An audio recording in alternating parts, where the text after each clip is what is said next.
So now we're starting Unit 2, and the subject for Unit 2 is the rotation and the vibration of molecules. So we've got rotation. We're going to think almost entirely in this class in terms of diatomic molecules, so we'll touch a little bit on special issues associated with larger molecules. It turns out that two atoms with a bond connecting them and some distance that's a little springy is perfectly okay for almost all of what we need to learn.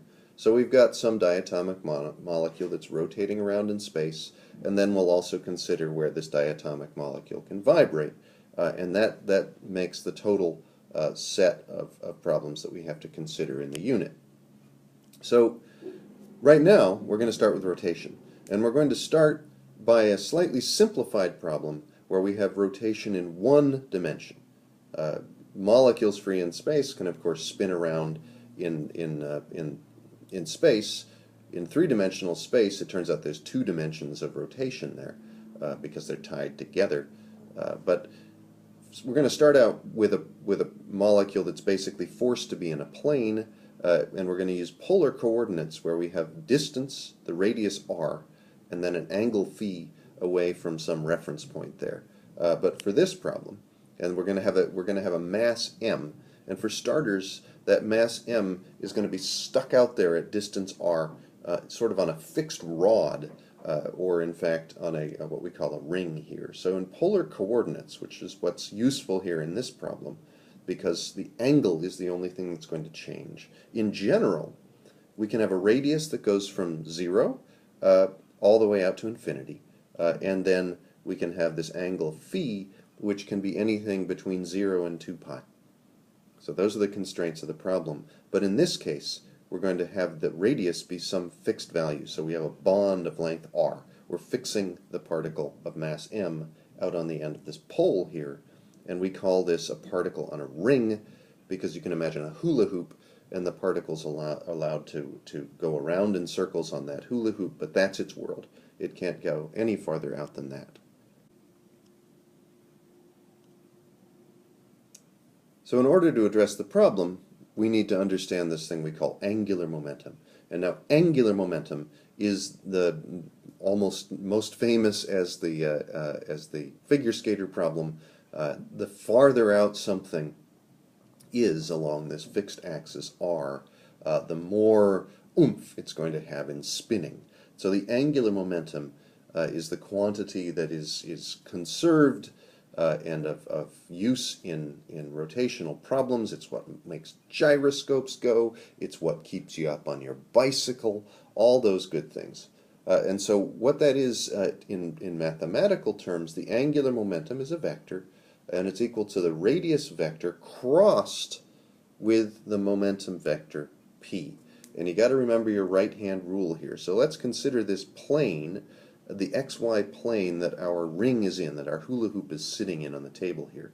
So we've got the x-axis there, the y-axis going out there at right angles to the x-axis, but we've got a fixed radius r and then the angle phi with our mass on the end of it. And if we're spinning in a circle, the momentum at any given time is going to be the direction of motion, which is exactly at right angles to the radius vector at any given time. So remember your right-hand rule. Extend your arm out, your hand out, fingers outward in the direction r, and then bend in the cross direction p and stick your thumb up.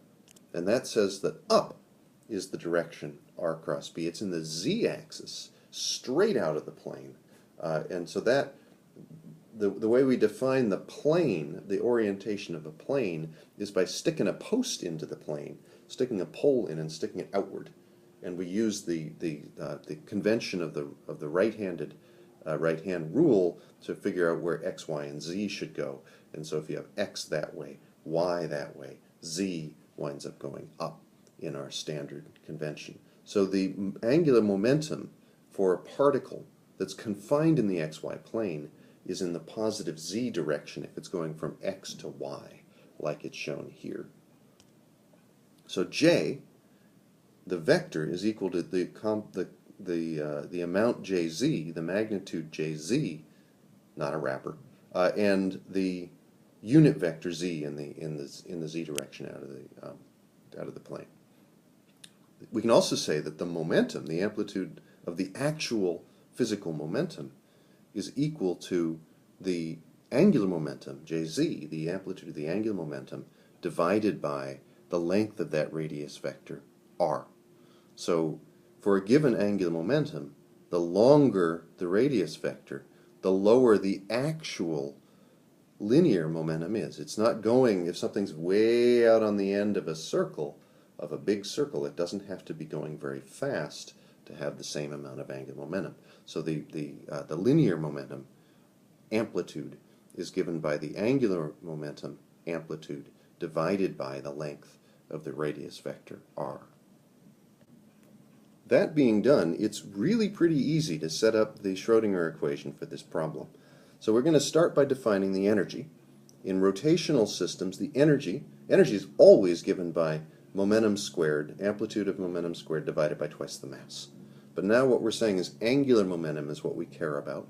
So I take 1 over 2 mass and I use that, the relationship I just defined, that momentum p is equal to angular momentum divided by radius, but we square it. So we get j squared divided by r squared.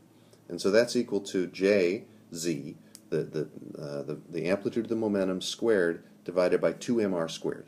So that's the energy for a certain amount of angular momentum. We get this extra r squared showing up in the denominator. So energy is jz squared over, we like energy to be momentum divided by twice a mass thingy, and so we're going to call this jz squared over twice something we call I. And that I, which is equal to mr squared in this problem, is what we call the moment of inertia. That's why it's a big I.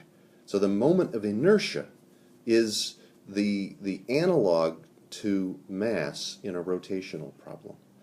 And it gets that additional element of how far out, how much torque you have, basically.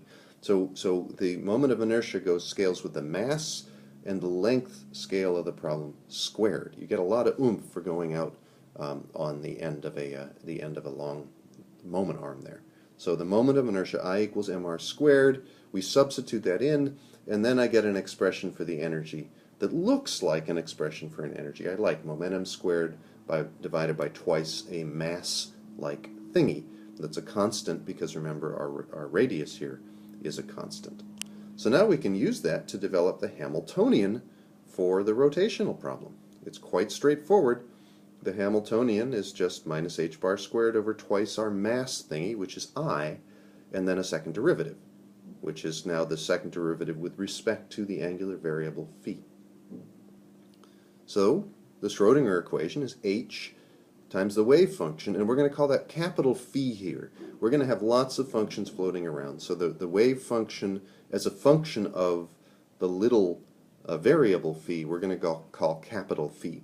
That's a common convention. So h capital phi is equal to energy capital phi. That's the eigenvalue equation, the Schrodinger equation, now for the rotational problem.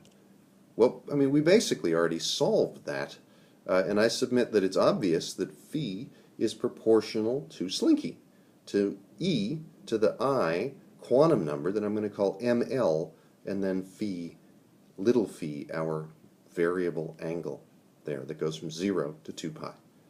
Because if this goes from 0 to 2 pi, the way Slinky works, Slinky has the same value at 0 and 2 pi if we have an integer multiplier there. So that number ml can be anything from minus infinity all the way to positive infinity. It's a lot like the particle on the box solution here, because remember, Slinky and sine are very, very closely related to each other. The difference is we have negative numbers now. So this quantum number m sub l can go negative. We have 0 now. So e to the 0 is 1. Because now, if I'm going around in a circle, I do not have the boundary condition that I have to go to 0 that we had at the edge of the box. There's no edge. You go round and round and round in the circle forever, and so you just have to repeat.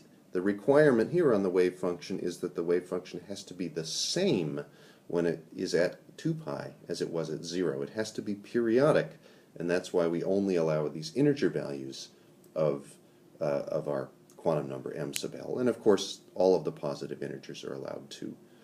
So the physical picture here is that the particle is rotating, it's got angular momentum, it's got angular energy, but unlike the particle in the box that was literally bouncing off the walls, this one can go round and round and round and round the ring forever and ever and ever in the same direction, and there's a directionality.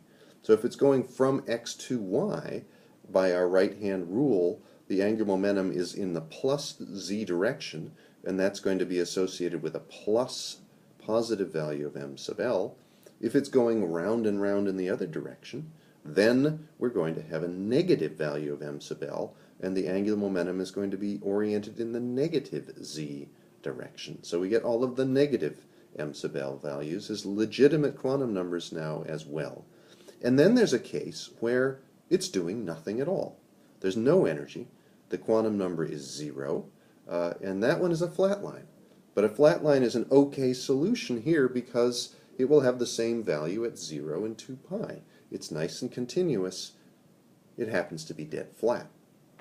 And think of an s orbital. We'll get to that later, but it's basically a total do-nothing there. Now the energy levels, we're always going to have an h bar squared over 2i because that was out in the Hamiltonian. But remember, we care about what gets pooped out when we do the second derivative here. And there's only one thing in there, m sub l. So unlike the slinky we used in the particle in the box, there's only this m sub l value, the quantum number in there. And so when we take a second derivative, that's just going to come out twice. So we're going to get an m sub l squared. And that's it. That's the energy level expression for the rotational problem. Very easy. So energy goes like h bar squared over twice the moment of inertia times the quantum number squared. It's exactly analogous to the particle in the box, but because we have different boundary conditions, because we have periodic boundary conditions, instead of forcing the wave function to 0 at the edges of the box, we now have a slightly different solution. And the most notable thing is that we now allow the wave function to have a value of 0, because as we're going to see in the next video, it's possible to normalize a function that's straight flat because it's allowed to repeat itself. The system isn't really confined in the sense that it can occupy any angle it wants. It's just that the angles themselves, the world, is contained between 0 and 2 pi, in the sense that if I go up to 4 pi, 6 pi, etc., etc., etc., I have to do the same thing over and over and over and over again. So the periodicity is the only confinement present, but the zero energy solution is now allowed.